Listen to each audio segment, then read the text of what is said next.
اولا السلام عليكم ورحمه الله وبركاته دمان اصحابتي wadin salaamay ku soo dhawaada channelka Maciida Fitness waa idin faraxsana markana agtiin soo fadhiisto aan video inii sharxo maanta mowduuc ku saabsan yahay qaabka u training gareyn lahayd marka yani dhaawacan tahay dhaawacitaanka waxa uu jeedaa marka dhaawacitaanka naftiisa loo kala baxdo in isku qalad ma dhaawacitaan marka lagu dhaho qof waxa jiro oo asoo bench press qaadayo ama wax qaadayo oo yani kan murqaha boodayo kale oo khaliin uu galaayo oo bas waa ninkaas oo return auto khasab ay tahay iyo bayn waxa la jirta xanuun mesela shoulder soo dheeshay maybe saan marka dhihist oo kale saan marka dhihist oo xanuunay saan marka dhihist oo xanuunay qaadi karin bayn Allah kaas xanuun waay qaabka uu training gareyn lahayd oo la tacaamul lahayd oo seexan lahayn oo training gareyn lahayd ku sharxi doona number 1 waxaan kaaga dhigi doonaa insha Allah nutrition kana iska saxid nutrition maxay ka caawinaysaa iska saxid muruqaha ka dhaawacma maskala vein-ku ka galay ama uu ka xanuunsaday recovery uu sameeyo recovery qaab ugu fiican oo soo noqon kartid muruqaha waxay tahay nutrition kana saxid cuntooyinka nafaqadiisa day fiican tahay nafaqada aad qaadanaysid muscle tissue-gaaga iyo blood cells-kaaga oo shaqeynaayo waxaas recovery fiican uu sameeynaa dulaa cuntadaada ay saxsaneen goormeeb marka jirka wax sameeynaa marka meesha ugu muhiimsan main point-iga waxay tahay nutrition-ka waxaana jira cuntooyin dhaawac ku sii zaa'idin kara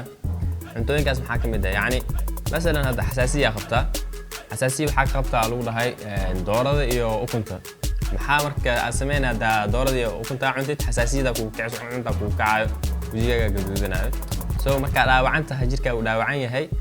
waxaa jira cuntooyin oo dhaawicitaan ku sii zaa'idinayo oo qaaraysaneen oo recovery ku sameeyeen maxaa ka mid ah cuntooyinkaas fried foods-ka sida maxaa la chicken-ka oo broastada pizza-ha waxyaalahaas fried foods-ka oo la soo duwan faant labo waxaa ka mid ah wax kastoo bur laga sameeyay مثلا موف ina cuntido kale burka rootiga oo weynka oo turkiga oo kale cajiin wax laga sameeyay bur laga sameeyay dhan iska dhaafay number 3 eggplant waxa la turki batijaan Allah laakiin anaga Soomaaliha ma qabno kulay waa kana sawirkiisa kaas ma iska dhaafay bisbaaska zaadto ogta qofka haduu nawr oo meelaha uu yaalo kale xamar marka joogjo waxa la yiri bisbaaska cunin sababtoo ah meesha infection ay dhalanay waxyaalahaas la dhigi jiray that's right bisbaaska iska dhaafay yaanyada sidoo kale iyo waxa kale iska dhaafay baradhada marka waxa cuntaa cuntooyin ku badan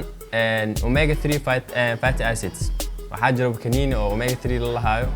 hada aragteen video aan idin sharxi doonaa daaw baahantiin faa'iido badan ay leedahay waxa ka heli kartaa marka fish-ka cuntooyinka malaay waxyaalahaas ka heli kartaa waxa cuntooyinkaas rich ku ah ina cuntada fiican si recovery fiican aw heshid number 2 kala fahan dhaawac iyo xanuun video ko idin soo sheego kale dhaawaca oo ku soo gaaraa jirkaaga saadii sheegay bench press qaadid nin oo waxa jir magaciisa laag ma xasuusto asagoo qaadaya baashi inta dhan hamar murqaso booda inta imaanayso waxa ku qasban yahay qofkaas in la geeyo isbitaal oo khaliin lagu sameeyo oo sanad ama bil ama bilooyin oo nasto qofkaas waxa waaye dhaawac waaye bayn waxa la dhahaa adigoo shoulder soo sameeyay ama legs soo sameeyay ama back soo sameeyay oo meeshas dhaawac yaris ama dhaawac ma ahan xanuun yaris aad ka dareemaysid oo saamarka dhehdo kala garbaha dhehaysid waxyaalahaas oo kale marka qaab movement-iga oo sameeyay lahayd marka ana kala fahanto horta xanuun miyaa waxaan mas dhaawac waay marka hada isku qaladid ada marka god gashin fahanto hadii wixii xanuun waxa dhaawac u qaad hadii wixii dhaawac xanuun u qaadid isku qaladid meesha adiga dhib ku jiro number 3 workout-ka ku sameey culays yar reps kana badi يعني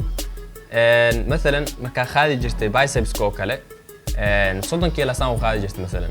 laakiin injury ka soo gaartay andahe xanuun ama xaasa ka daran ama injury ka soo gaartay soo waxa ku khasban tahay inay yareysid maxaa laha culayska abadisid repska meeshii ku xanuunsanta maadaama aad sameeyatid inaad sameeysid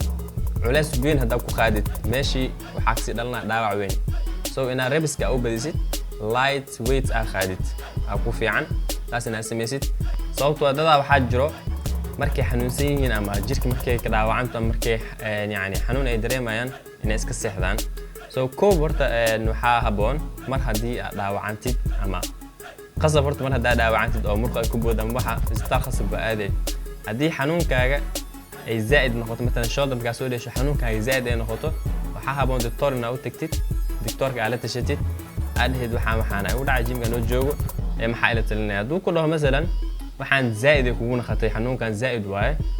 ma la tacaamuli kartid jimka in hal bil kana sitid waaye oo kale waa kana sanay laakiin hadduu ku dhaho wax iska easy waaye uu ka baxa isbuuc laba isbuuc qaadanay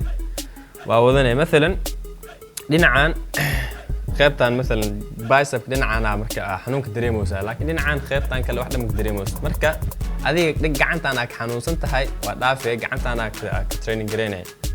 hadhow marka training gareys active ana qatid waxay ka saaciday dhinaca ka xanuunsaneed inay recovery soo sameeyso ileen dhiig soo maraa meesha routiinka cunaysid wixii aad sameyn lahayd meesha way soo galee soo ciyub inay faasta maxaa lahaa ay sababay marka hadii oo dhinaca kale aad sameeysid laakiin hadii isla seexatid يعني حنونك يكون زائد هاي سو واحد قال تمام مرك ساس واي مثلا ووك اوت حتى خاب لو سما جرتو مركا جيم كجوجتid marka xanuunsantahay for example bench presska waxa jiro kursi lagu fadhiisanayo kursi marka ku fadhiistid range motion ka sameynaysid saan waay illa gacantaada gadaal ay aadi marka kursi aad joogtid laakiin qaab aad sameyn kartaa jirtaas daad sameeysid mooshi oo shoulder ka dhaawacnay xanuunkiisa aadhe laakiin dhulka jiifanay markaan dhulka ku sameynay waa ka sawirku leeyahay laakiin waan shaxoya dhulka marka ku sameynay مثلا kursigan maxaa ku soo celin lahayo kursiga ku soo celin lahayo zaid range motion sameynaysid dhulka asaas markuu ku soo celiyo caadi marka xanuun ma dareemaysid مثلا deadlift oo kale deadlift marka sameeyay dhawr مثلا dhawrka ku xanuunayo soo deadliftiga qaab loo sameeyo jirto mid waxa jirto somo la dhahayo oo lugaha saas oo kala qaadaysid marka qaadaysid oo saas soo qaadays kadibna iyo mid caadi lugaha oo sida deadliftiga saxda ahaa kaas badana culays wuxuu koraa dhabarka mid kala saan loo kala falay lugahana squatska qaybta oo squatska lugaha uu qaabilsanaana meesha culayska badana ka qaaday marka meel kasta oo ka dhaawacanta qaabka oo qaadi jirtay bedelay مثلا squatska oo kale squat marka sameynaysid back squat waxa la jirto iyo front squat سو دورك هذه داوع كاسو جارتي أو يريس مثلاً حنونك دريم يزيد وحاسمينه ماشي باك أو سكواد أكسمال هيد فرونت سكواد أسمينه فرونت سكواد مكاسم يزيد سان بند مسمين يزيد لأن فرونت يسمينه سانا مركوب حيه سانا ودقيقة لكن باك مكيته هاي أنت كافو شابرته سان عمل أو سود دعي ماشي أنا داوع ماشي كجارتي ماشي أسي سامينه سو النمبر كفراد واب شيء هذا ناس شيء ولا بعن رينج اوف موشن كواي رينج اوف موشن وحالتها إلا خلاها جالسين ست كعنتها full range of motion وحواد مثلا بنج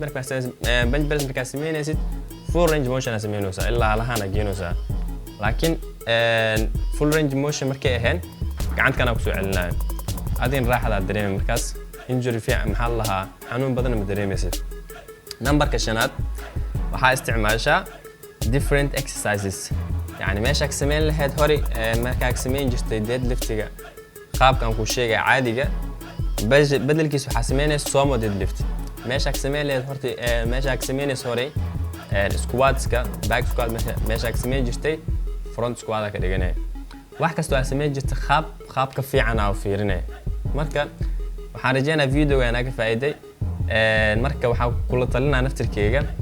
in marka xanuunsan tahay ama markay meel ku xanuunays مثلا waxa jirto muscle soreness waxa la hayo كاس مثلا جيما waxaa ka nasatay hal sano ama 6 bilood ka nasatay maanta aadid markaas oo dheeshid muqaa ku xanuunayo mara waxa jir xataa mar badan ka maqnaa jiimka ahaday baaysa baandheelay gacantii xataa saas u furin weysay yani saamarkan dhaw halaan inay xanuun jirto ay qaadin jirto so meesh marka xanuun ma jiifan guriga laakiin waxaan sameeyay qeybaha kale just ya sameynay baaga sameynay luga sameynay marka ma hadii hal meel ku xanuun jiim lama aaday ma aha marka meesh kale sameeysid muscle-ka recovery oo sameeyana dhinacii xanuunsanid xataa uu soo faasiina marka nutrition-ka ina saxid Allah aan ku soo sheegay insha Allah aadna uu fahantaa waleena oo aad uu faa'iideysatay marka hada wassalaamu alaykum wa rahmatullahi wa barakatuh video gaartin inaa ka soo hadlana commentiga hoos oo ku soo qori kartiin insha Allah والسلام عليكم ورحمة الله.